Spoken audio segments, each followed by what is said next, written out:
Veuillez vous lever, nous lirons dans le livre d'Apocalypse. Avant la prière d'ensemble, chacun demandant la disposition au Seigneur, la grâce pour écouter, pour croire, pour l'expérimenter encore en tant que le même aujourd'hui. Apocalypse chapitre 22, nous lirons à partir du verset 26. Apocalypse 22 à partir du verset 6. Et il me dit, ces paroles sont certaines et véritables. Et le Seigneur, le Dieu des esprits des prophètes, a envoyé son ange pour montrer à ses serviteurs les choses qui doivent arriver bientôt. Et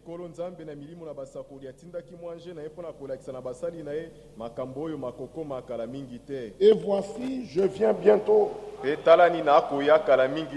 Heureux celui qui garde les paroles de la prophétie de ce livre. Ah oui, elles sont dignes que nous les gardions. Parce qu'elles sont certaines, elles sont véritables. Le Dieu qui ne ment point est celui qui les a prononcées. Verset 8, c'est moi Jean qui ai entendu et vu ces choses. Et quand j'eus entendu et vu, je tombais aux pieds de l'ange qui me le montrait pour l'adorer. Mais il me dit, garde-toi de le faire. Je suis ton compagnon de service et celui de tes frères les prophètes, et de ceux qui gardent les paroles de ce livre. Adore Dieu. Amen. Et il me dit, ne scelle point les paroles de la prophétie de ce livre. Mais il était dit, scelle. Comme à Daniel chapitre 12 verset 4. Tiens secrète ces paroles et scelle le livre jusqu'au temps de la fin. Et la promesse disait, au temps de la fin, elles seront révélées et plusieurs seront épurés, purifiés, blanchis. Ceux qui auront de l'intelligence comprendront. Mais les méchants, eux, continueront dans leur voie, égarés, égarant les autres. Voici maintenant au temps de la fin. Et quand nous lisons ceci, nous disons réellement c'est en ce temps. Verset 10. Et il me dit, ne scelle point les paroles de la prophétie de ce livre, car le temps est proche. Nous pouvons même dire le temps est là. Tous les signes montrent que le Seigneur est à la porte. Bientôt il revient. Et ici il est dit, garde les paroles de la prophétie. Heureux celui qui les garde. Au chapitre 1 il est dit, à partir du premier verset jusqu'au verset 3, révélation de Jésus-Christ que Dieu lui a donné pour montrer à ses serviteurs les choses qui doivent arriver bientôt, et qu'il a fait connaître par l'envoi de son ange à son serviteur Jean. Celui-ci a attesté la parole de Dieu et le témoignage de Jésus-Christ, soit tout ce qu'il a vu. Il s'agit de vrais témoins qui a entendu et qui a vu. Verset 3. Heureux celui qui lit et ceux qui entendent les paroles de la prophétie et qui gardent les choses qui y sont écrites. Jacques nous exhorte à ne pas être des auditeurs oublieux. Voilà pourquoi nous allons à celui qui parle Lui qui produit, le vouloir et le faire. S'il n'a pas fait, rien n'est fait. À lui nous allons demander les dispositions. C'est sa parole qu'il nous fait entendre en ce temps de la fin puisse pénétrer nos cœurs et devenir un dépôt en nous. Parce que l'heure est très avancée. Bientôt Jésus-Christ revient.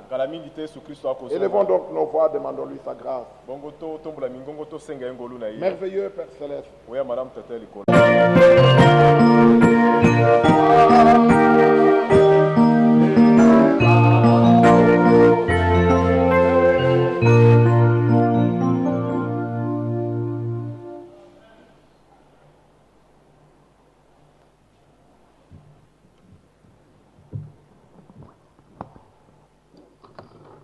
Salut tous dans le nom du Seigneur Jésus.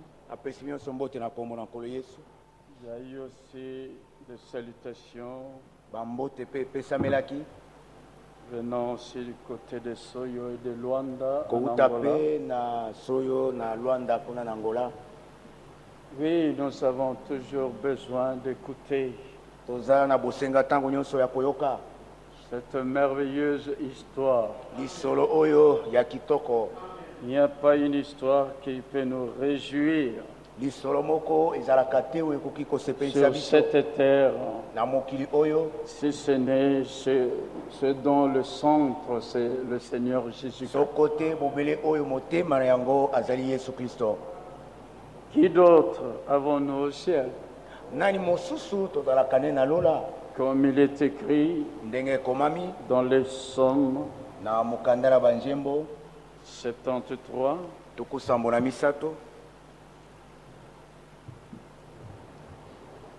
il est dit ceci: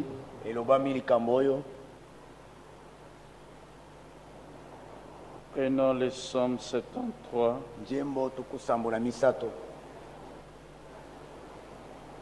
déjà au verset 23. Cependant, je suis toujours avec toi. Tu m'as saisi la main droite. Tu me conduiras par ton conseil. Puis tu me recevras dans la gloire. Verset 25. Quel autre ai-je au ciel que toi? Et sur la terre, je ne prends plaisir qu'en toi.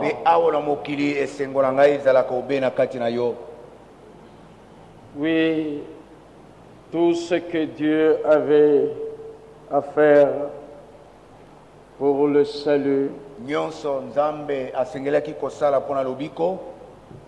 ce qui était déjà dans son conseil, c'est par Jésus-Christ que cela est accompli. Le conseil de Dieu est établi par la parole de la prophétie. Quand nous voyons comme ce qui est écrit dans Actes chapitre 4,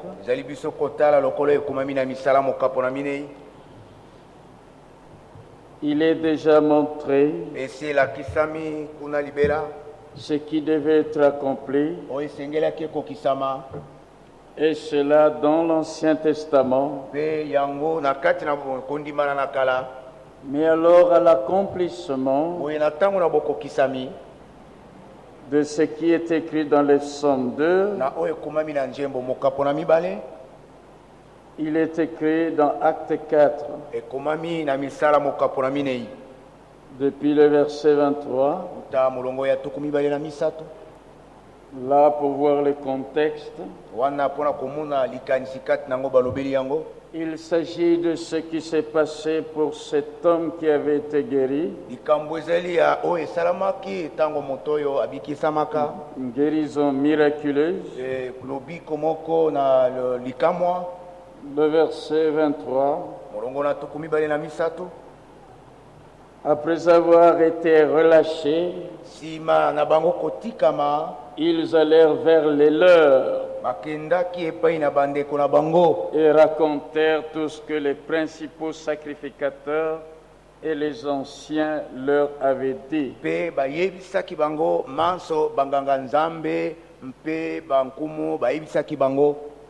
Là, nous voyons Pierre et Jean. Pierre et Jean. Après que cet homme-là, à qui il était dit, au nom de Jésus-Christ, lève-toi et marche. Eh bien, les principaux sacrificateurs et les anciens du peuple israélite n'avaient pas trouvé cela bien pour eux. Et il leur avait même dit, non, eux, au verset, si vous voyez au verset 18, et les ayant appelés, ils leur défendirent absolument de parler et d'enseigner au nom de Jésus. Pierre et Jean leur répondirent, jugez s'il est juste devant Dieu de vous obéir plutôt qu'à Dieu.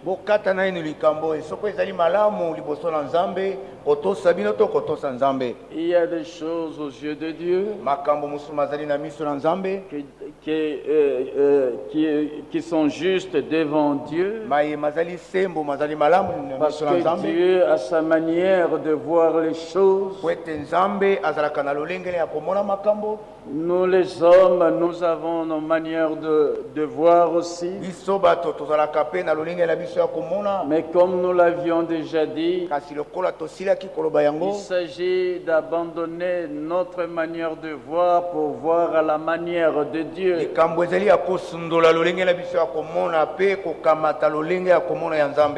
Dieu a des choses qu'il fait aussi, mais à sa manière aussi. Il faut que ce soit la manière de Dieu de faire. Mais vous voyez ici, ces principaux sacrificateurs, les anciens du peuple, ils avaient leur manière de voir les choses qui s'accomplissaient. Mais il est très important que nous ayons la parfaite compréhension des choses qui sont en train d'arriver dans l'histoire du salut. Parce que dans l'histoire des hommes, ils définissent cela même comme ceci. C'est le récit des événements du passé. Mais l'histoire du salut de Dieu,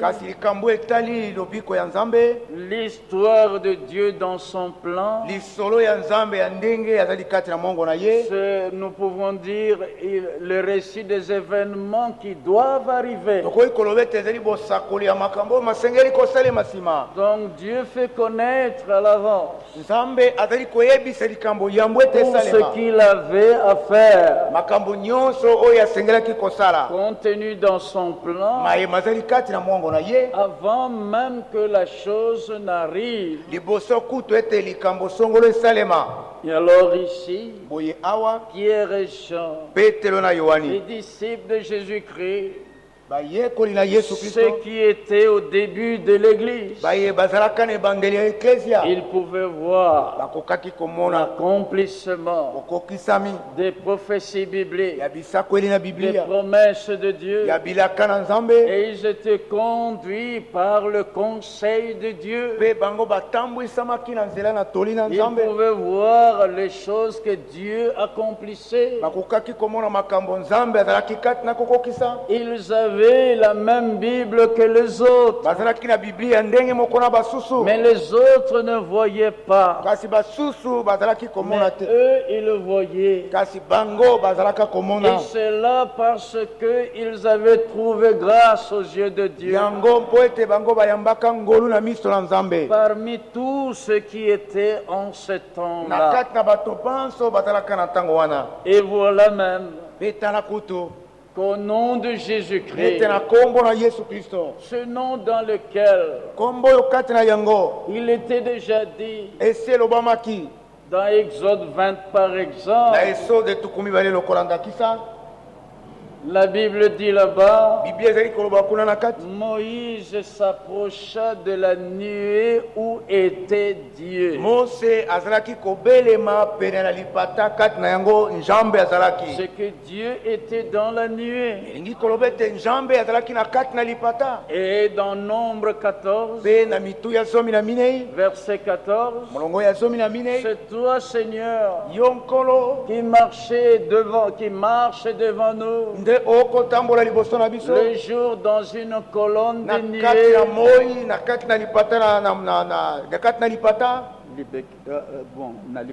et la nuit dans une colonne de feu. Et dans Exode 20, Moïse s'approcha de la nuée où était Dieu. Alors Dieu lui dit, partout où je rappellerai mon nom. Il dit à Israël, partout où je rappellerai mon nom, je viendrai à toi et je te bénirai. Tous ces principaux sacrificateurs, les chefs du peuple, ils étaient d'Israël.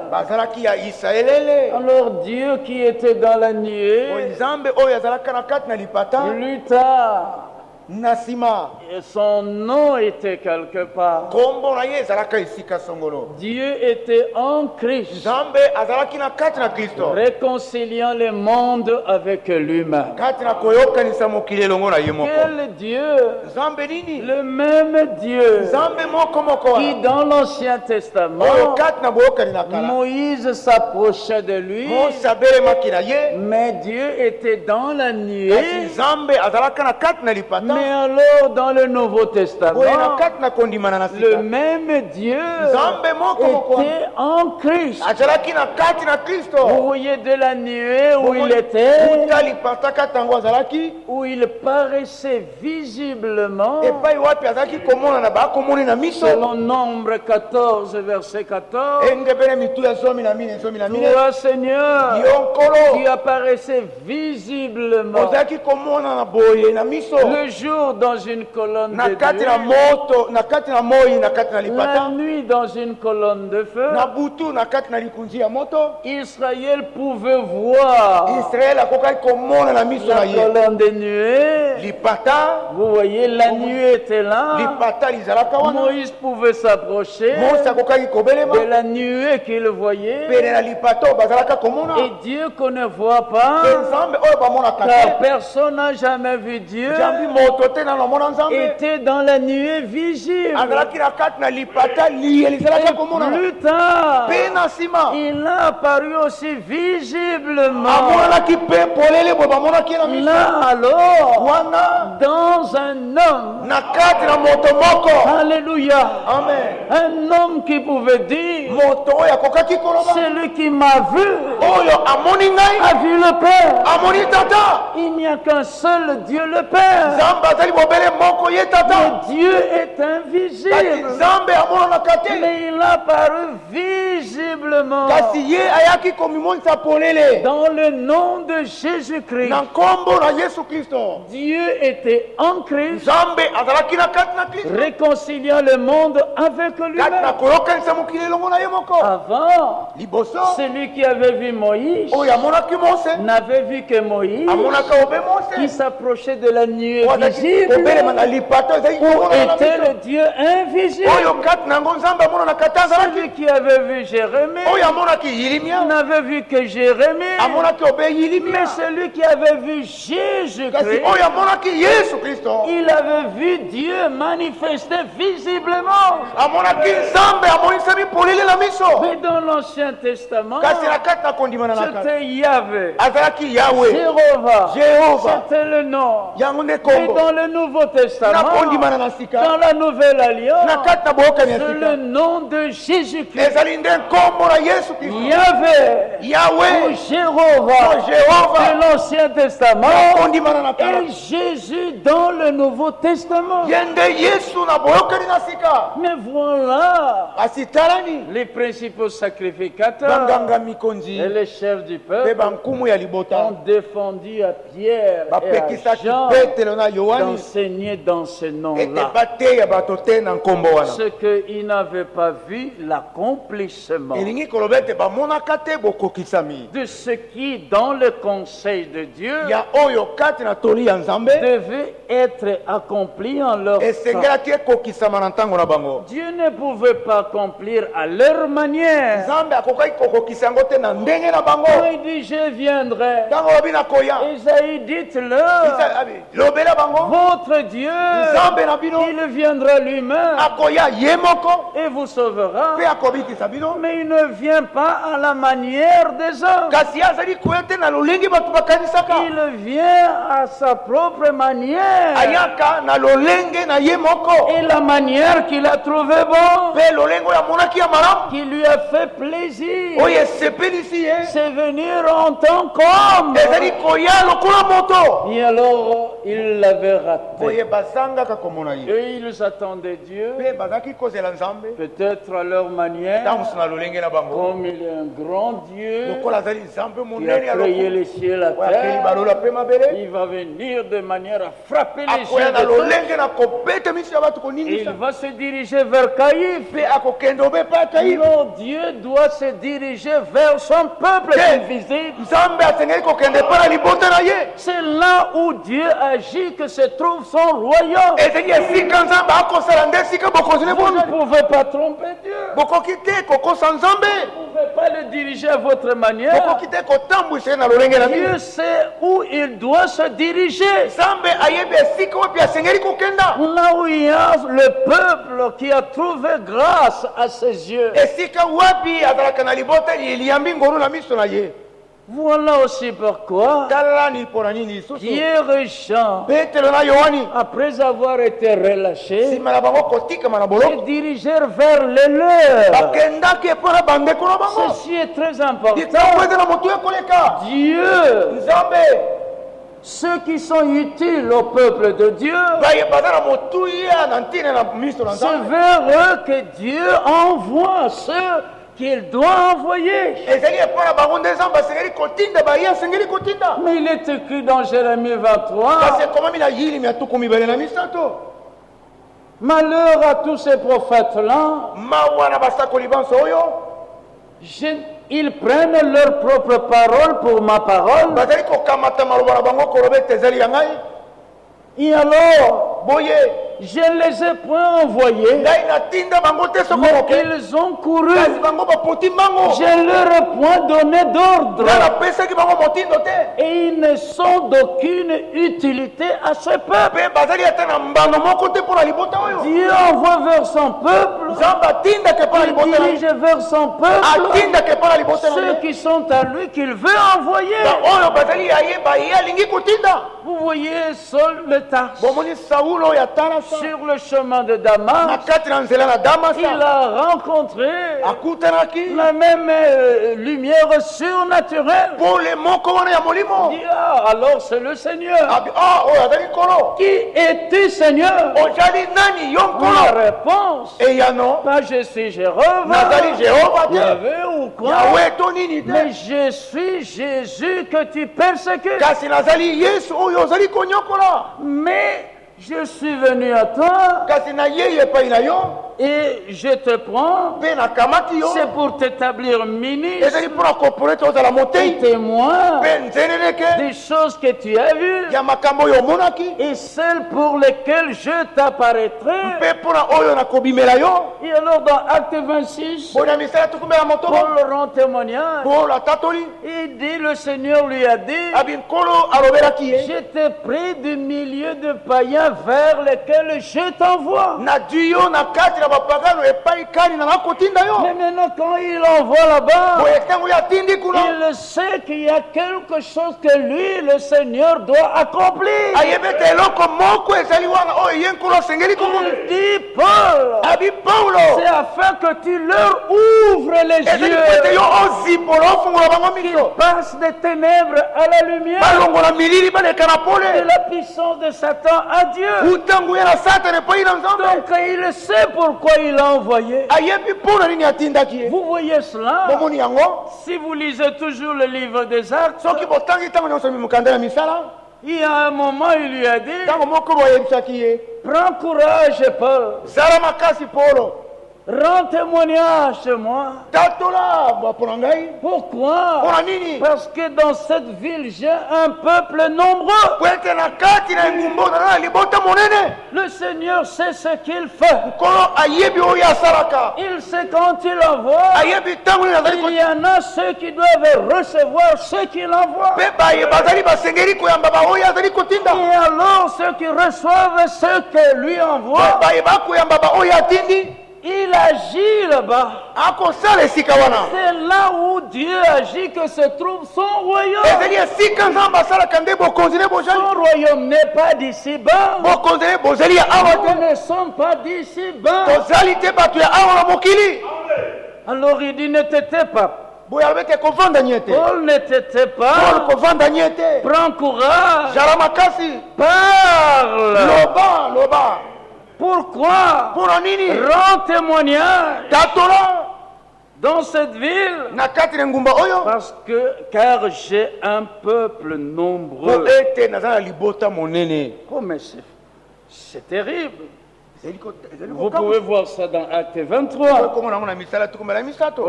Là plutôt, ce n'est pas 23. Mais je voulais qu'on voit d'abord Acte 22. Là, nous trouvons, nous prenons d'abord Acte 18. Au verset 9.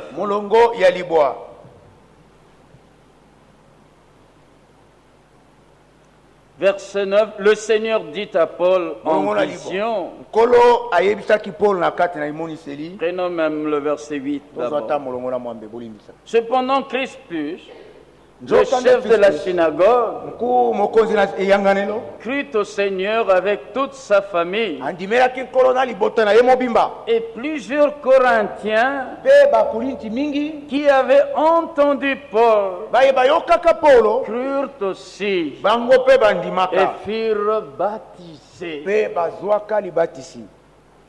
Le Seigneur dit à Paul en vision pendant la nuit, ne crains point, mais parle et ne t'étais point, car je suis avec toi et personne ne mettra la main sur toi pour te faire du mal. Parle. Parle de qui? Parle de lui. Car j'ai un peuple nombreux dans cette ville. Il ne pouvait pas parler s'il n'y avait pas le peuple du Seigneur.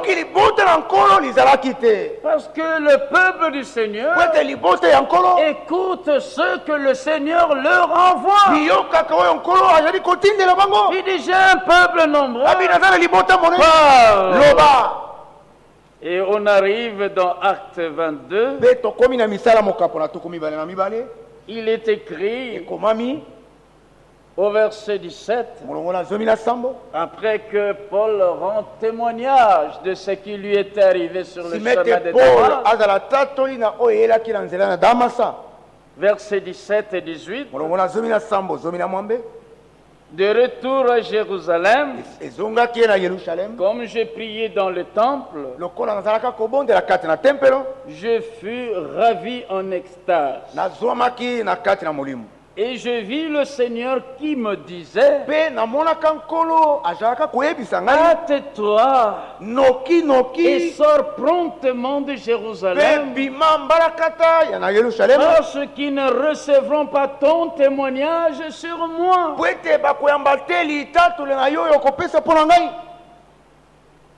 Il sait ce qu'il fait. D'un côté, il dit, prends courage. Ne prends point. Parle. Personne ne mettrait la main sur toi. Parle. Car j'ai un peuple nombreux dans cette ville. Mais ici, il dit, hâte-toi et sors promptement de Jérusalem. Pourquoi? Parce qu'ils ne recevront pas ton témoignage sur moi. Il sait en l'avant. Il croira. Il recevra le témoignage sur lui. Ce n'est pas à nous de savoir. Mais lui, il le sait. Il a bien dit, ce n'est pas vous qui m'avez choisi. C'est moi qui vous ai choisi. Il sait ce qu'il en est réellement. Mais ce n'est pas que nous pouvons penser, non, je crois qu'il y aura. Vous voyez, dans Acte 23, verset 11, la nuit suivante, le Seigneur apparut à Paul et dit, prends courage, car de même que tu as rendu témoignage de moi dans Jérusalem, il faut aussi que tu rendes témoignage dans Rome. Maintenant, il le dirige maintenant vers Rome. C'est pourquoi, même quand on a demandé à Paul de se défendre et tout, il finissait toujours, je comparaîtrai devant César. Mais cet homme, on aurait pu le relâcher. Mais puisqu'il en a appelé à César, qui est à Rome, alors il faut l'envoyer à Rome. Mais ce ne sont pas eux qui l'ont envoyé à Rome. Mais c'est le Seigneur qui l'a envoyé à Rome, afin qu'il puisse rendre témoignage de lui. Et là, en route, sur la mer, malgré tout ce qu'il y avait, d'abord dans Acte 23, le complot de plusieurs personnes, de ceux qui ne comprenaient pas qu'est-ce que le Seigneur était en train d'accomplir selon sa parole,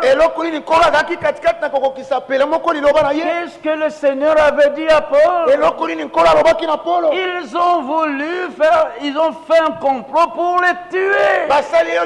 Pour alors les tuer, pour que la parole du Seigneur ne s'accomplisse pas. Il sait en l'avant.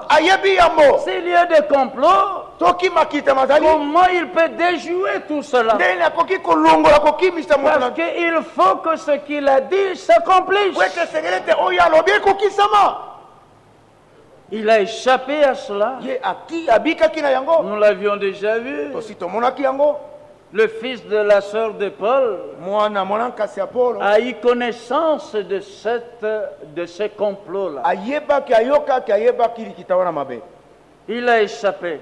Dans Acte 27, malgré que le bateau qu'il avait dit, ne prenons pas ce bateau, le voyage va se faire avec de grands dangers. Mais le propriétaire du navire voulait quand même faire il est entré aussi comme les autres. Malgré la tempête. Mais alors, cela ne pouvait pas faire en sorte qu'il n'arrive pas à Rome. Ce n'est pas lui qui a calmé la tempête. Ce n'est pas lui qui a dirigé tout.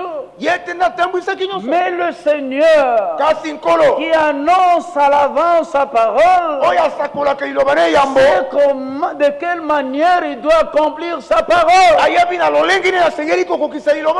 Jusqu'à ce que Paul était arrivé à Rome.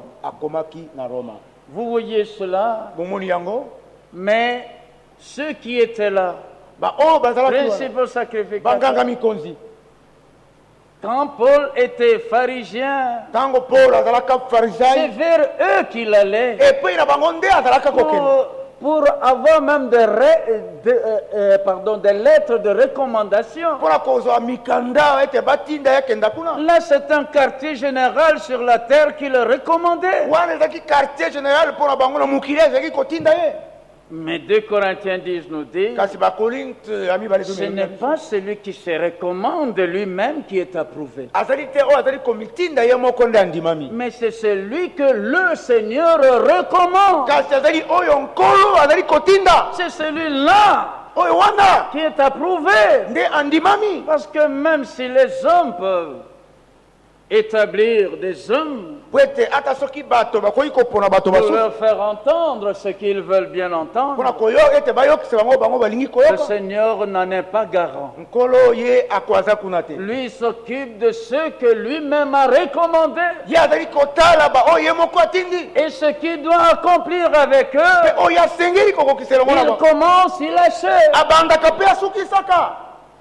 Alors nous voyons finalement, sur le chemin de Damas, à ce moment-là, il était allé vers ceux qui croyaient être parmi eux, les sacrificateurs.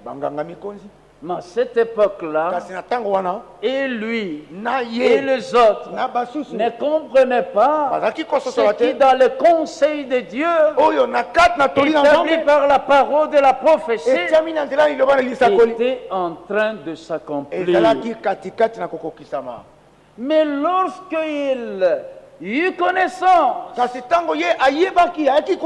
mais pas par lui-même, comme il dit dans Galates 1, depuis le verset 11, l'évangile qui a été annoncé par moi, je l'ai ni reçu, ni appris d'un homme, parce qu'il était dans Acte 22, instruit au pied de Gamaliel.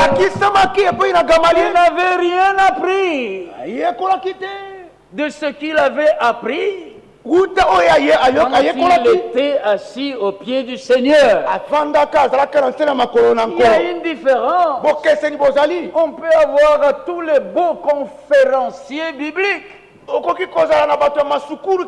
on peut appeler. Mais il y en a des vrais alors. Mais d'autres peuvent parler beaucoup. Mais ce n'est pas celui qui parle beaucoup qui dit vraiment quelque chose. On peut être assis là, écouter des conférenciers de toutes sortes. Mais Gamaliel, un docteur de la loi, il instruisait Saul de Tarse. Mais dans quoi? Dans les traditions des pères. Mais nous avons besoin d'être instruits dans la voie du Seigneur, dans la parole du Seigneur, pas dans les traditions des hommes. Bien qu'il était instruit, mais c'était des traditions chez les pharisiens. Mais dans Galates 1, dit l'évangile qui a été annoncé par moi, Paul, je ne l'ai ni reçu, ni appris d'un homme, mais c'est par une révélation de Jésus. Il dit, j'étais plus avancé dans le judaïsme. Le judaïsme, c'est une religion. Comme aujourd'hui dans la catholicisme, tous les ismes-là, ce sont des religions. Aucune religion ne sauve. C'est le Seigneur qui sauve. Mais voilà, il était avancé dans le judaïsme. Mais l'avancement dans le conseil de Dieu, établi par la parole de la prophétie, il n'était pas conduit dans cela. Parce que le Seigneur dit, le psalmiste dit, tu me conduiras par ton conseil. Mais là, il était conduit dans quel conseil? Le judaïsme, c'est quoi? Le protestantisme, c'est quoi? Tous les ismes là, on est conduit dans cela. Donc on ne sait pas ce que Dieu est en train de faire maintenant. Selon son conseil, parce qu'on ne peut pas avoir la compréhension qu'il faut des choses qui se passent dans le royaume de Dieu.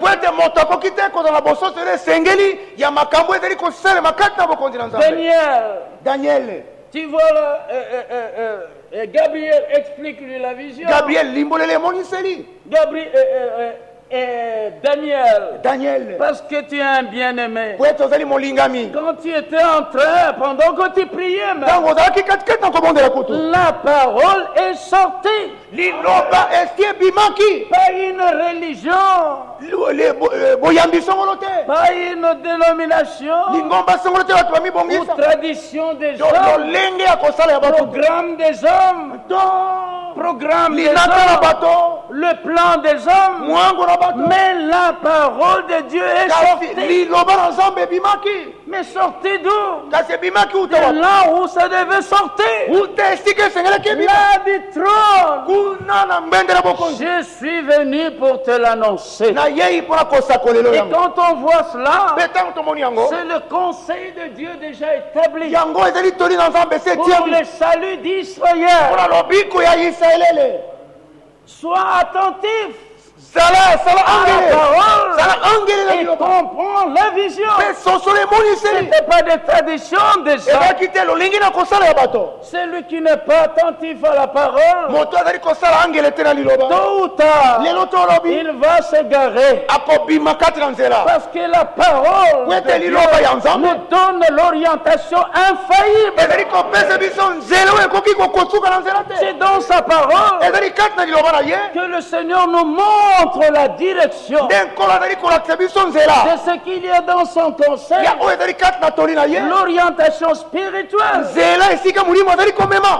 Dans Apocalypse 4, il était dit à Jean, monte ici et je te ferai voir ce qui doit arriver dans la suite. Et alors, quand il lui était dit de monter, il ne s'est pas débrouillé pour monter. Il n'y avait pas une façon, un système pour qu'il puisse monter. Ce que Dieu demande dans sa parole, il peut produire le vouloir et le faire. Selon son bon plaisir. Ézéchiel 2. Fils de l'homme, tiens-toi sur tes pieds et alors je te parlerai. Ézéchiel dit, dès qu'il dit cela, l'Esprit entra en moi. Il n'allait pas se tenir à sa manière. Mais l'Esprit entra en moi et me fit tenir sur mes pieds. Ésaïe, on lui a dit, crie. Mais il n'allait pas crier à sa manière. Que crierais-je? Tout doit venir de lui. Monte ici, Jean. Je te ferai voir ce qui doit arriver dans la suite. Dans la parole de la prophétie, nous avons des choses dans une suite. Il y a l'orientation spirituelle. Et le Seigneur lui-même, il sait comment il a compris les choses. Vous connaissez ce qu'il en est d'Apollos. Versé dans les Écritures. Il enseignait même avec exactitude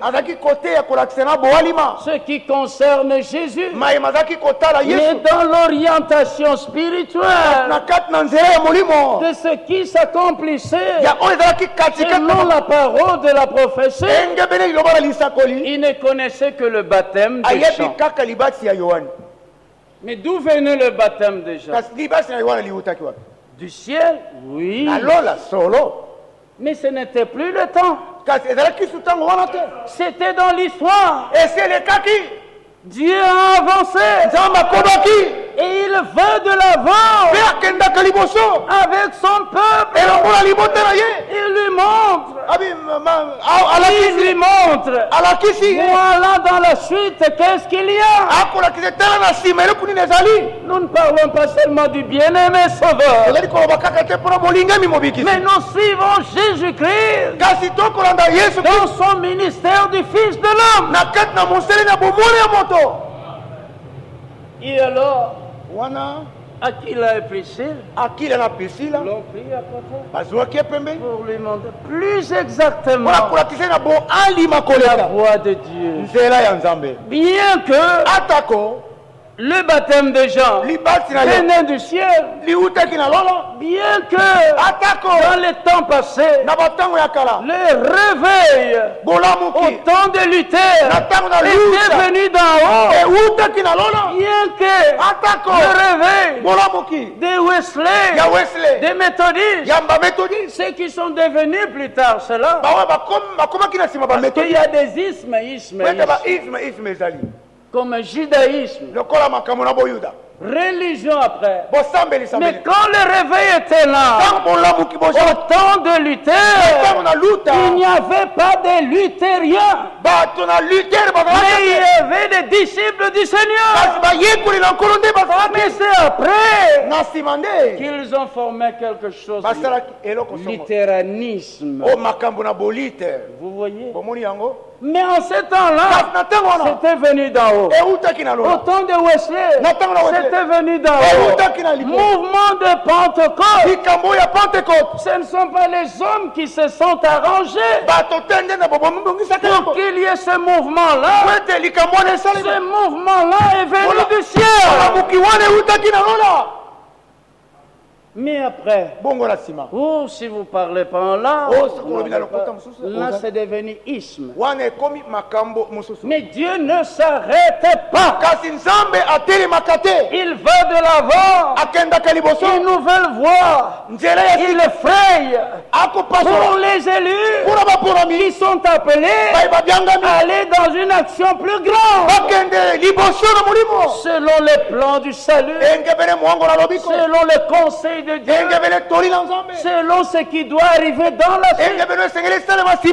C'est pourquoi nous n'avons pas à retourner au temps de Luther, ni de Wesley, ni de mouvement de Pentecôte, ni en 1965. Nous avançons parce que le Saint-Esprit conduit dans toute la vérité. Il agit, il fait une œuvre en profondeur dans ce peu de temps pour amener l'église épouse à la perfection. Encore un peu de temps, celui qui doit venir viendra et il ne tardera pas. Et c'est comme cela qu'il agit. Il y a l'orientation spirituelle. Il y a l'avancement dans son conseil établi par la parole de la prophétie. Mais vous voyez quand Paul aussi, Saul de Tarse, avait vu cela par la grâce de Dieu, il dit, j'étais plus avancé dans le judaïsme que ceux de mon âge et de ma nation. Je l'ai dans les traditions des pères. Mais lorsqu'il a plu à celui qui m'avait mis à part et les seins de ma mère, il lui a plu. C'est très important. Il lui a plu. Ce n'est pas à Paul. À Paul, les chrétiens ne lui plaisaient pas. Les chrétiens ne lui plaisaient pas. Ça ne le plaisait pas de le voir comme ça. Mais quand le temps était arrivé, c'est la même chose. Nous ne comprenons pas tous de la même manière au même moment. Il peut y avoir des différences, mais ne vous en faites pas. Mais nous parvenons tous alors à l'unité de la foi et de la connaissance du Fils de Dieu, à l'état d'homme fait, à la stature parfaite de Christ. Mais alors, qu'est-ce qui s'était passé avant avancer dans le judaïsme? Que c'est de son âge et de sa nation. Mais quand il a plu, j'aime bien cela, ça a plu à Dieu. Dieu qui le connaissait à l'avance, il connaissait aussi le temps. Il le voyait chez les pharisiens. C'est Dieu qui dirige toutes les choses, afin que personne ne se glorifie. Parce que s'il avait laissé, il allait encore être avancé encore. Plusieurs degrés encore en plus. Mais il dit, ça suffit. Ton temps est arrivé. Et alors, il faut que je fasse quelque chose. Qui peut dire que c'est par lui-même qu'il a compris, qu'il est sorti des dénominations et tout ça? C'est Dieu qui a fait quelque chose. Et tous, ce n'était pas le même jour. Mais le nombre devra être complet. Tant que le nombre n'est pas complet, son action sera encore là. S'il faut qu'il y ait encore d'autres qui doivent être ramenés ou appelés, Dieu va agir. Il connaît tout ce qui lui appartient. Aucun ne manquera. Jusqu'à ce que le nombre soit complet. Romains 11 le dit depuis le verset 25. Car je ne veux pas, frère, que vous ignoriez ce mystère. Une partie d'Israël est tombée dans l'endurcissement jusqu'à ce que la totalité des païens soient entrés.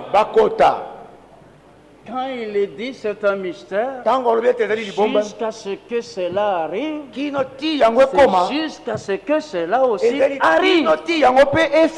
La totalité des nations doit être entrée. Comme au commencement, le Seigneur ajoutait chaque jour dans l'église ceux qui étaient sauvés. On n'y entre pas par soi-même, mais c'est le Seigneur qui ajoute, parce que le Seigneur connaît ceux qui lui appartiennent. Vous ne pouvez pas l'influencer de faire entrer qui que ce soit. Il connaît.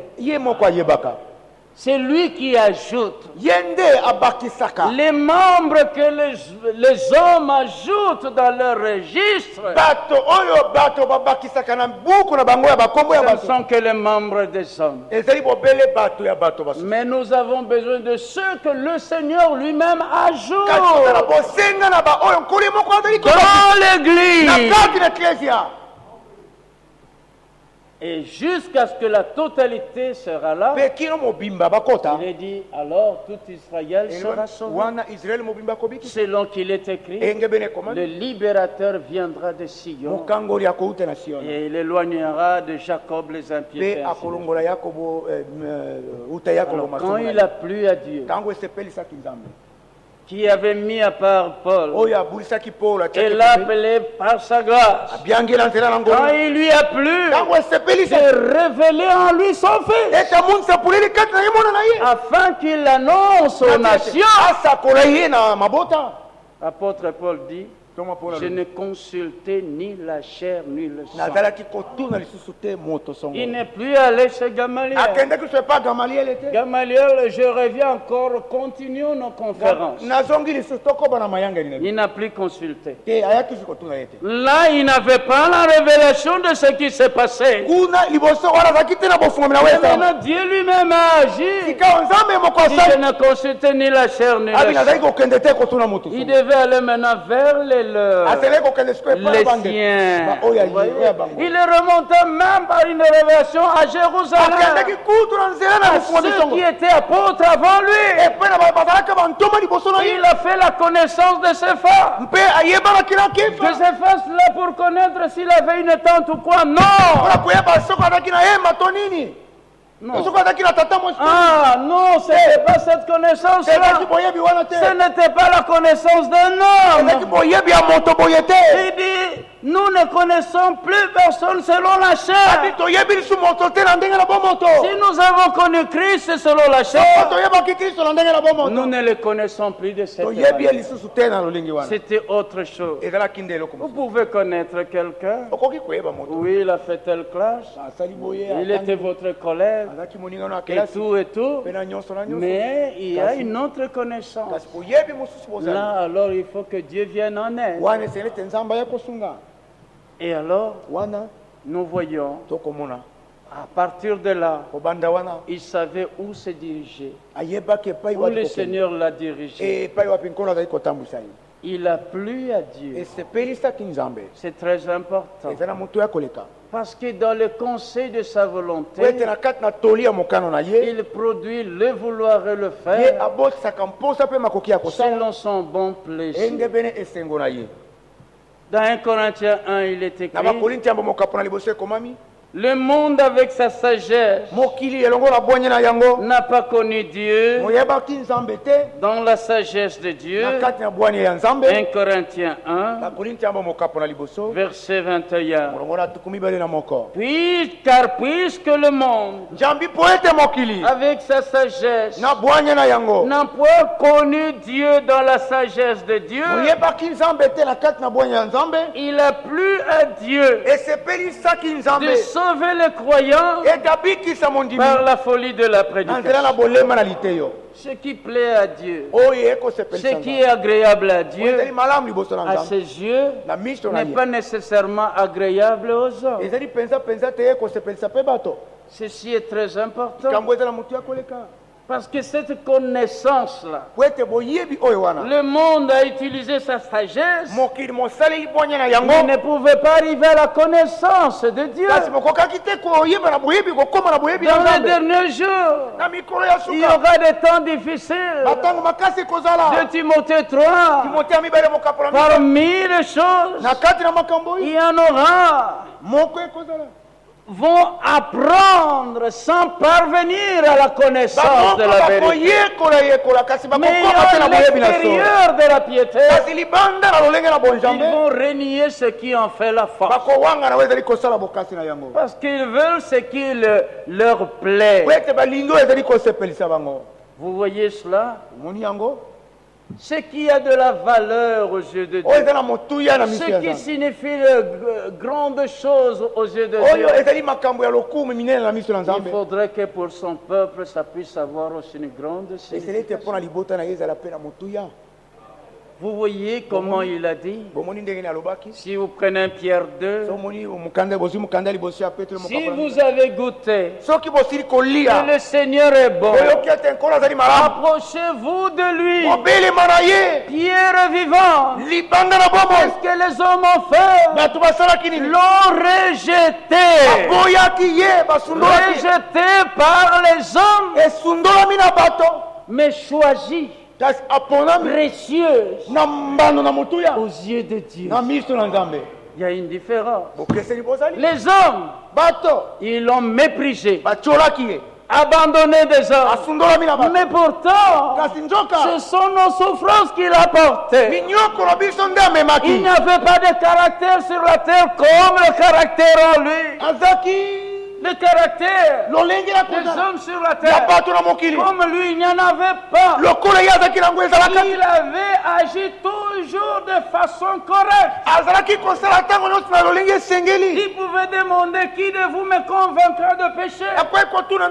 Il n'y avait rien à trouver comme faute en lui. Mais quand on prend, nous brochons tous de plusieurs manières. Mais pas lui. Même en parole, il n'avait rien à prendre. Jamais on n'a parlé comme cet homme. Mais voilà, pour les autres, il n'avait pas de prix à leurs yeux. Mais voyez Ésaïe 43, le Seigneur dit à Israël, tu as de prix à mes yeux. Ça c'est merveilleux. Donc devant Dieu, il regarde Israël. Il dit, tu as de prix à mes yeux. Je donne même l'Égypte pour ta rançon. Tout un pays comme l'Égypte donné comme rançon. Mais alors c'est que il y a une grande valeur. Sinon on ne peut pas. Méprisé, abandonné des hommes. Mais choisi précieuse devant Dieu. Hébreux 12 dit, veillez à ce que nul ne se prive de la grâce de Dieu. Qu'il n'y ait parmi vous ni impudie, ni profane, comme Ésaü, qui à cause d'un plat trouvait une grande valeur là. Comme il y en a qui ne pensent qu'aux choses de la terre. Mais nous sommes citoyens des cieux. Il y a des choses qui nous arrivent. Qu'est-ce que nous pouvons faire? Mais que Dieu nous aide à traverser tout cela. Rien n'arrive sans sa volonté. Mais ce qui est meilleur pour nous, c'est d'être auprès du Seigneur. Les autres choses nous aident à nous détacher. Mais regarde, ce qui avait un grand prix, le droit de naître. Mais Ésaü, à ses yeux, il a méprisé ça. Voilà la valeur qu'il a donnée avec un plat de lentilles. Ça c'est vraiment un mépris. Une chose de très grande valeur. Mais comment on peut comparer ça avec ce que je ne sais même pas comment. C'est pourquoi ce que fit Jacob devant Dieu, c'était agréable. Ça avait plu à Dieu. Parce qu'il a regardé. Il n'a pas méprisé ce qui avait de la valeur aux yeux de Dieu. Mais les hommes pouvaient dire, oh non. Mais qu'est-ce que Jacob a fait? Mais Dieu regarde Dieu. Il a de la considération. Ce qui a de la valeur. C'est par la foi que Moïse refusa d'être appelé fils de la fille de Pharaon. Il a regardé ce méprisé-là. Pour me faire souffrir. J'adore le Dieu de mes pères. De cette manière-là, oh Pharaon, malgré tous les palais, on a utilisé je ne sais pas combien d'or au coin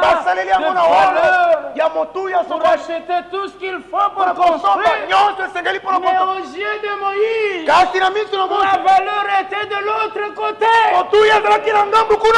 Vous voyez? Et cela c'est par la foi. Par la foi. Il y a des choses qu'on regarde de grande valeur. Les hommes quand ils le regardent, ça n'a pas de valeur. Par la foi, cette pierre-là, vivante, il y a des prix aux yeux de Dieu. Les hommes ont regardé, ont rejeté cela. De même qu'il était rejeté, on ne trouve pas que nous ayons de la valeur. Mais l'essentiel est qu'aux yeux de Dieu, nous ayons de la valeur. Même s'il y en a des dénominations qui sont communes, ce n'est même pas ce qu'il peut y avoir en nombre ou quoi, de richesse ou quoi, mais avoir de la valeur aux yeux de Dieu. Il dit à Israël, Deutéronome 7, depuis le verset 7, Israël, ce n'est pas parce que vous surpassez les autres peuples en nombre. En regardant cela, le Seigneur s'est attaché à vous. Non, parce que vous êtes le moindre de tous les peuples. Dieu a sa façon de voir. Il n'a pas choisi Jérusalem pour la naissance du Messie. Bien que Bethléem était petit, c'était pas grand important, mais aux yeux de Dieu, pour la naissance de Christ, et toi Bethléem, si on regarde, qui est la plus petite, mais quand Dieu regarde la maison du pain de Dieu, ça a une autre valeur. Il dit Israël, ce n'est pas parce que vous surpassez, parce que vous êtes le moindre de tous les peuples. Ce n'est pas à cause de cela que le Seigneur s'est attaché à toi, Israël. C'est parce qu'il t'aime. C'est parce qu'il veut tenir le serment qu'il avait fait à tes pères. Voilà la raison. Il n'y a pas une autre raison pour que tu ne te crois pas sage. Ce n'est pas parce qu'on met de la musique, alors il y aura des gens qui vont être sauvés. Non, il a plu à Dieu de sauver le croyant par la folie de la prédication. Je vous dis, il y a des choses. Mais Dieu soit loué. De l'autre côté, je sais que vous priez pour moi. C'est pas facile. Vous arrivez à un coin. L'on vous dit, oh, mais qu'est-ce que vous prêchez? Donc vous voyez. Et puis il y a tout ce que l'on peut dire. Quelqu'un peut venir. Il ne voit pas qu'il y a un tableau, il faut écrire. C'est un problème. Il s'en va. Il y en a qui cherchent les tableaux, d'autres cherchent des titres. Mais nous prêchons Jésus-Christ et Jésus-Christ crucifié. La folie de la prédication, la prédication de la croix, élever un seul si on pouvait le dire. Mais nous ne pouvons pas l'élever. Mais Dieu l'a souverainement élevé. Nous exaltons, nous louons celui qui est digne. C'est cela le thème principal. Mais pour d'autres, il faut qu'il y ait ceci. Il faut qu'on saute. Il faut que là, ça bouge. Je ne sais pas comment. Et puis comment votre tonton là, vous sentez quand vous êtes dans une morgue ou quoi. Mais non, mais on y va selon l'inspiration du cœur. On chante selon les cœurs. C'est ce qu'il y a dans le cœur qu'on exprime. Mais c'est le parole. Et puis il y en a qui sont spécialistes. Même pour battre, pour garder, il fait des gestes. Alors on dit c'était chaud. Mais chaud où? Avec la sueur. Mais là dans le cœur. Notre cœur. Ne brûlait-il pas au-dedans de nous lorsqu'il nous parlait? Lorsqu'il a fait bouger je ne sais pas quoi, il a dit à Marthe, si tu crois, tu verras la gloire de Dieu. Dit, je sais que mon frère ressuscitera. Il l'a renvoyé au dernier jour. Oui, c'est vrai, mais ici je suis la résurrection et la vie. Moi je serai, je suis là. Ça viendra. Mais vous avez le je suis. C'est ce qu'il lui a dit. Mais chez Corneille, nous sommes tous devant Dieu. Pas devant toi, Pierre, mais devant Dieu pour entendre les choses que le Seigneur t'a ordonné de nous dire. Il n'avait même pas terminé la prédication. Il faut attendre d'abord après. Non. La bénédiction du premier-né de l'église des premiers-nés. La bénédiction la plus spéciale aux yeux de Dieu, la promesse du Père, pendant qu'il prononçait la parole, pas pendant qu'il faisait des miracles, pendant qu'il disait des choses selon la sagesse des hommes. Les Juifs cherchaient des miracles, les Grecs la sagesse, et nous prêchons Jésus-Christ, Jésus-Christ crucifié. Scandale pour les Juifs, folie pour les païens, mais puissance et sagesse de Dieu pour ceux qui sont sauvés. Parce que cela a plu à Dieu de sauver les croyants. Ce qui aux yeux de Dieu lui plaît, ce n'est pas nécessairement ce qui plaît aux autres. Mais comme celui il lui a plu de sauver les croyants par la folie de la prédication, prêche la parole. La folie de Dieu est plus sage que les hommes. Considérez parmi vous qui avez été appelés, il n'y a pas beaucoup de sages. Il y en a, mais il n'y en a pas beaucoup. Il n'y a pas beaucoup de nobles. Mais Dieu a choisi les choses qu'on méprise, les choses faibles. Mais sa grâce suffit. Nous n'avons pas besoin d'être grands, mais nous avons besoin du grand Dieu. Nous voulons sentir sa présence. Car quand il est là, ce n'est pas nous, mais c'est lui qui agit. Et quand il agit, il est surnaturel. Nous expérimentons des choses surnaturelles. Il n'y a pas besoin de voir cela, mais nous expérimentons. Et nous pouvons dire, oui, Dieu, dans sa présence, il nous a bénis. Donc, il a sa façon qui lui plaît. Il a sa façon de diriger les choses. Il a sa façon de faire. Nous n'avons qu'à le laisser agir. Mais quand nous voulons agir, est-ce que c'est pour nous comparer alors avec son action? Quand Moïse pensait, c'était un homme. Il pensait que ses frères comprendraient. Mais acte 7 dit, ses frères ne comprirent pas. Il n'y avait pas la délivrance. Parce que la délivrance, ce n'était pas au temps de Moïse. Dieu ne tient pas compte des horaires des hommes. Il regarde ce que lui-même a fixé.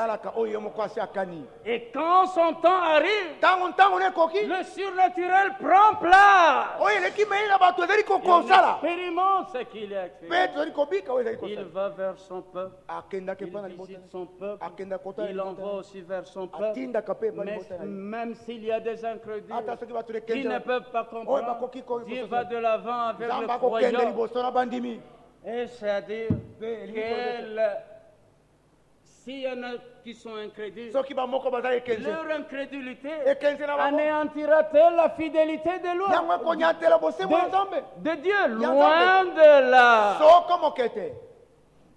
Dieu doit être reconnu pour vrai. Ces paroles sont certaines et véritables. Ce qu'il a montré dans son conseil, le temps arrive, il accomplit cela. Le nom de Jésus est une tour forte. Le juste s'y réfugie et se trouve en sécurité. Mais on leur a dit, nous vous disons, nous vous empêchons d'enseigner en ce nom. Pierre et Jean ont dit, jugez vous-même s'il est juste, pas aux yeux des hommes, mais devant Dieu, à ses yeux. Celui devant qui un jour est comme 1000 ans. Jugez vous-même si à ses yeux il est juste de vous obéir plutôt que. Mais après avoir été relâchés, ils allèrent vers les leurs. Ça, c'est merveilleux.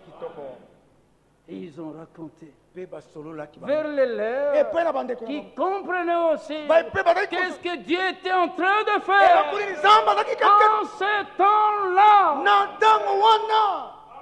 Quand Abraham avançait, Isaac et les autres, co-héritiers de la même promesse, ils avaient des tentes. S'ils avaient en vue d'où ils étaient sortis, ils seraient rentrés.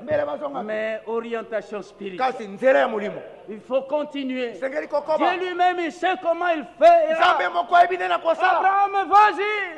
Il avance. Mais il n'a pas dit, mais je n'ai pas de carte géographique de l'endroit où je vais. Non.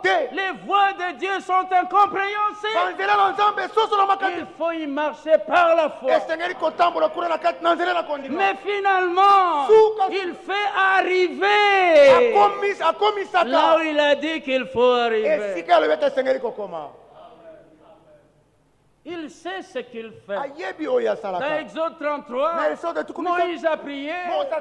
Oh, si j'ai trouvé grâce à tes yeux, fais-moi connaître tes voies. Parce que les voies de Dieu sont incompréhensibles. Il conduit comme bon lui semble. Mais d'après son conseil. Mais il sait que son conseil reste comme cela établi. Même s'il y a un Simon-Pierre qui veut couper l'oreille, il va remettre comment s'accompliraient les Écritures. C'est de cette manière que ça doit s'accomplir. Même si ça ne te plaît pas, Simon-Pierre, mais les écrits des prophètes doivent être accomplis. Est-ce que tu penses pense à l'instant même que je ne puisse invoquer mon Père pour cette situation, il enverrait 12 légions d'hommes. À l'époque, une légion romaine, c'était 2000 ou 3000 soldats. Mais multiplié par 12. Il dit, si je le vais à l'instant, mais ce n'est pas la manière de faire. Ce n'est pas aussi la manière de couper l'oreille. C'est la manière de laisser s'accomplir. Comment s'accomplirait les Écritures? Elle qui dit qu'il doit en être ainsi. Il accomplit à sa manière. Dans Acte 4, quand ils sont allés vers les leurs, ils ont élevé tous la voix. Les leurs qui avaient compris ce que Dieu était en train d'accomplir. En ce temps-là, les autres ne voyaient pas, mais avec la même Bible. Aujourd'hui, cette parole de l'Écriture est accomplie. Il fut rempli de colère. Il voulait le tenir, le précipiter. Luc 4, vous comprenez? Il ne comprenait pas. Mais ceux qui avaient compris, Pierre est allé vers le leurs. Ils ont élevé tous ensemble. Oh souverain, oh Seigneur, c'est toi qui as dit par le Saint-Esprit, par la bouche de ton serviteur David. Pourquoi ce tumulte parmi les nations? Pourquoi tout ce qui arrive là, les princes de la terre se sont ligués pour aller contre le Seigneur? Et les anciens disaient contre le Seigneur et contre son roi. Mais qui savait comment cela s'allait s'accomplir? Pour faire, alors il est écrit, en effet, Pilate, Ponce Pilate et Hérode et les nations d'Israël, qu'est-ce qu'ils ont fait? Ils sont ligués contre ton saint serviteur Jésus que tu as oint. Pour faire ce que ta main et ton conseil avaient arrêté. Il opère toutes choses selon le conseil de sa volonté, selon son bon plaisir. Il a sa manière de faire. Acte 3 nous dit, vous avez agi, vous et vos chefs, par ignorance. Vous avez tué les juges. Vous avez accepté la grâce d'un meurtrier pour que lui soit crucifié. 1 Corinthiens 2 l'avait dit. C'est une sagesse mystérieuse et cachée que nous prêchons parmi les parfaits. Sagesse qui n'est pas de ce siècle, ni de chefs de ce siècle, qui vont être anéantis. Car s'ils l'eussent connu, ils n'auraient pas crucifié le Seigneur de gloire. Et Pierre leur dit, vous et vos chefs, vous avez agi par ignorance. Vous avez tué la meilleure personne qu'on pouvait voir sur terre parmi les gens. Vous l'avez tué, c'est lui, le prince de la vie. Mais il ajoute et dit,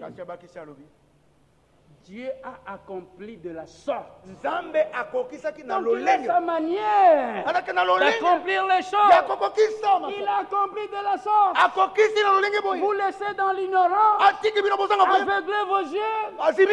Il a accompli de la sorte ce qu'il avait annoncé par la bouche de tous ces prophètes que son Christ devait souffrir. Il a accompli de la sorte. Luc 23 dit, Hérode et Pilate, d'ennemis qu'ils étaient, ils sont devenus amis. Mais qui pouvait imaginer ça?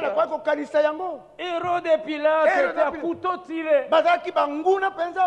Mais Hérode dit, mais Pilate, envoie-moi quand même. Je veux le voir faire un miracle. Oh, alors Pilate dit, comme il est de la juridiction de Rome. Mais Dieu a fait en sorte et ceux qui étaient des ennemis se sont unis pour que l'écriture s'accomplisse. Ils se sont ligués. Mais quand les psalmistes avaient dit cela, on ne connaissait pas qui s'était ligué. Mais à l'accomplissement, ils se sont ligués.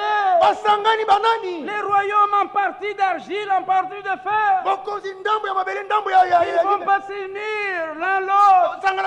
Comme le fer ne peut s'allier à l'argile. Quand Daniel a dit cela, ce seraient des alliances humaines.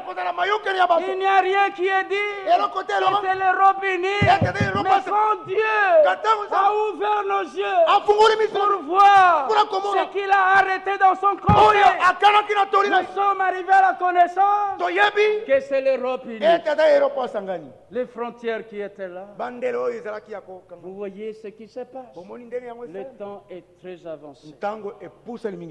Jésus-Christ revient bientôt. Et alors il faudrait que Dieu fasse en nous ce qui lui est agréable. Le Dieu de paix. Qu'il n'y ait pas de racines d'amertume qui puisse créer du trouble. Devant le Dieu de paix, recherchons la paix. Pas de racines d'amertume. Pas profane comme Ésaü. Racines d'amertume. Racine d'amertume, produisant du trouble, et que plusieurs n'en soient infectés. Dans un corps naturel, vous savez ce qu'est une infection. Les docteurs, les médecins sont là, quand il y a une infection, le corps est malade. Le corps de Jésus-Christ, il a envoyé sa parole. C'est pour guérir. N'y a-t-il pas de bons mangalas? N'y a-t-il point de médecins? Mais pourquoi la guérison de la fille de son peuple? Mais nous savons, comme il conduit par son conseil, la guérison sera là. Rien dans les plans de Dieu ne peut être annulé par les hommes. L'ennemi lui-même, Satan, n'y peut rien. Dieu a toutes les façons. Dieu a les meilleures manières pour accomplir de la sorte et d'une autre sorte sa parole. Parce qu'il doit finir par confirmer que sa parole est la vérité. Et honneur sera rendu à notre Dieu. Alléluia. Amen. Dieu vous bénisse.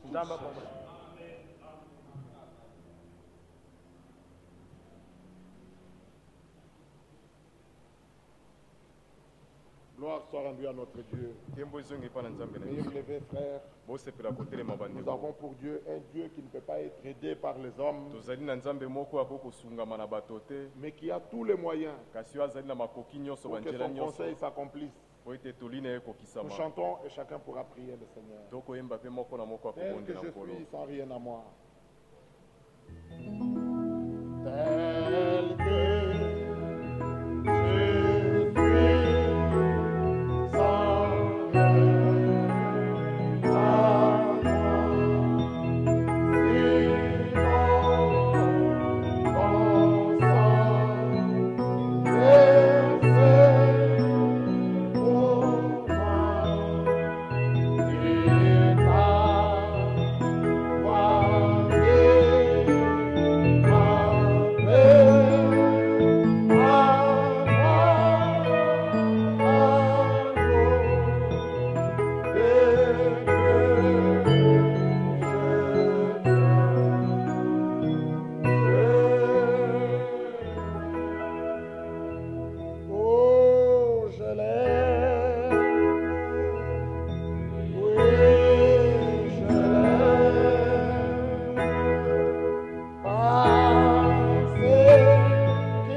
Élevons nos voix. Nous remercions.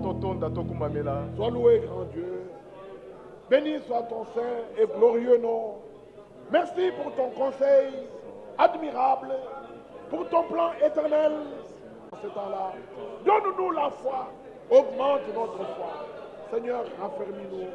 Merci, merci de tout cœur. Merci car c'est toi qui parles et qui agis. Et c'est toi qui es réellement à l'œuvre. C'est ton action, ce n'est pas une action d'homme. Merci pour la commission divine en cette heure. Merci pour tous ceux qui sont à toi. Vers eux tu vas, vers eux tu envoies tes serviteurs. Et avec eux tu travailles, avec eux tu agis. Seigneur, tu exécutes tes desseins. Assurément, nous parviendrons au port désiré. Et tu atteindras avec nous ton but. Merci de tout cœur. Merci, glorieux Seigneur. Alléluia.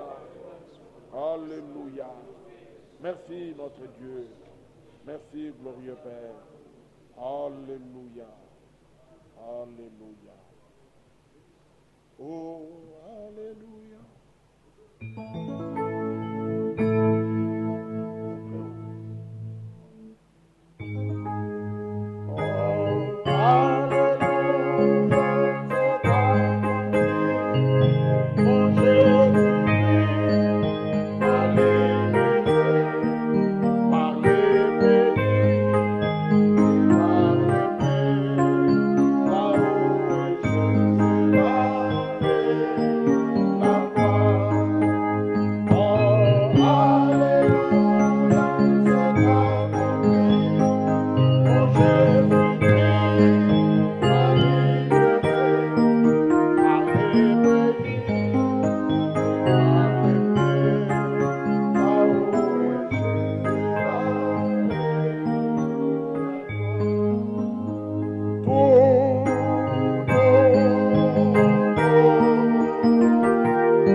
Apportons-lui des hommages, des paroles, des louanges des lèvres qui confessent son nom.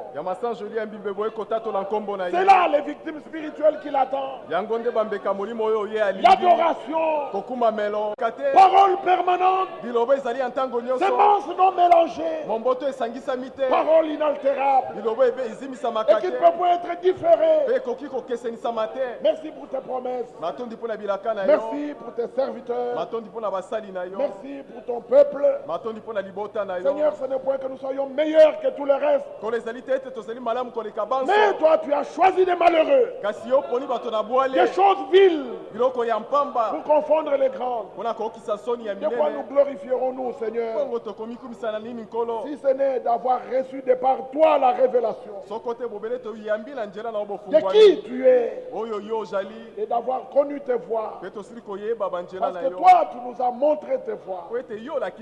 Tu nous as révélé tes voies. Tu nous as révélé le mystère prédestiné de ta volonté. Oh, qu'elle s'accomplisse donc ta volonté avec nous. Qu'elle soit faite dans notre vie. Parce que nous t'appartenons. Nous voulons te glorifier, Seigneur, dans notre corps et dans notre esprit. Que tu as racheté à un grand prix. Nous te sommes tellement précieux que ce n'est pas avec l'or et l'argent que tu nous as rachetés. Mais ta propre vie a été donnée en sacrifice. Merci notre Père pour ta parole qui nous fortifie, qui nous soutient, qui nous relève, qui éveille notre esprit et qui nous montre et nous maintient dans ton droit chemin. Bénis donc ton serviteur. Bénis chacun de tes fils et filles. Sois avec nous sur le chemin de retour jusque dans nos maisons. Garde-nous attachés à ces choses. Dans une communion toujours plus profonde avec Jésus-Christ et avec toi, par ton esprit. Que ta parole fasse les délices de notre cœur. Comme il est dit de Marie, il repassait continuellement ces choses dans son cœur. Et il lui fut dit, heureuse celle qui a cru, car les choses qui lui ont été dites de la part du Seigneur trouveront leur accomplissement. Toi, le Dieu qui ne ment point, tu dis et la chose arrive. Tout ce qui est sorti de ta bouche ne peut pas être différé. Aucun Dieu n'est semblable à toi. Tu es notre Dieu par Jésus-Christ. Nous sommes heureux de te savoir toujours avec nous. Selon ta promesse, voici je suis avec vous tous les jours. D'autant plus que tu nous as envoyé ta parole. Et toi-même tu es avec nous pour confirmer ta parole. Sois loué, sois glorifié. Nous te sommes infiniment reconnaissants. Et nous voulons te faire confiance infinie. Croire infiniment. Nous appuyer totalement sur toi. Sachant que l'ennemi n'a plus de pouvoir. C'est à toi que nous appartenons. Dispose donc de toutes choses dans nos vies.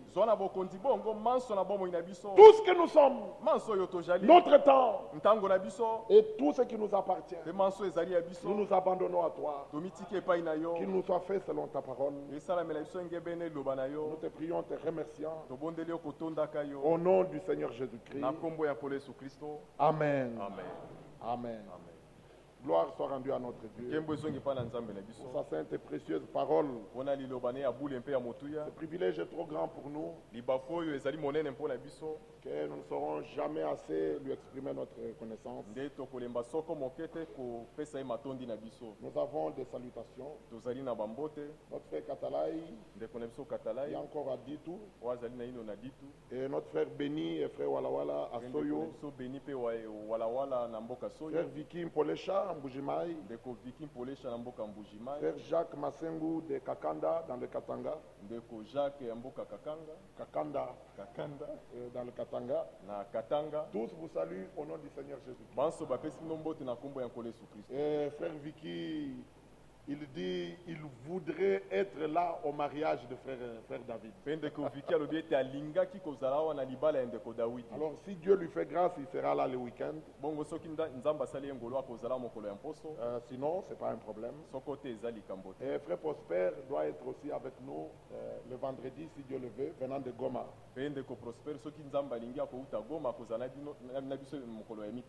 Gloire soit rendue à Dieu. Nous chanterons le dernier cantique avant de nous séparer.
que toute chose concourt au bien de ceux qui aiment Dieu.